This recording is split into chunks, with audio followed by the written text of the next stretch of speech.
தமிழன் என்கிற போது ஒரு திமிர்வும் நிமிர்வும் வந்தால் நீ உண்மையிலேயே தமிழன். குனிந்து கைகட்டி ஊழ கும்பிடு போட்டு வாழ்க ஒளிக கோஷம் போட்டாய் உன்னை தூக்கி சுடுகாட்டில் போட்டான்.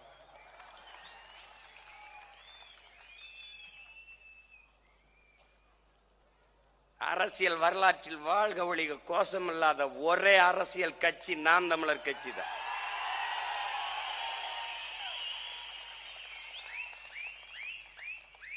தலைவன் வாழ்க, அவன் வாழ்க, இவன் வாழ்கள் இல்லை. தமிழ்தாய் வாழ்க, தலைவர் பிரபாகரன் வாழ்க என்ற முழக்கத்தை முன்வைத்த படை நாம் தமிழர் என்பது கட்சி அல்ல. தமிழ் தேசிய மக்கள், அடிமைப்பட்ட தமிழ் தேசிய மக்களின் உரிமை மீட்சிக்கு விடுதலைக்கு போராட வந்த மக்கள் ராணுவம் என்பதை எண்ணரும் தம்பி தங்கைகள் மனசில் வைத்துக் கொள்ள வேண்டும்.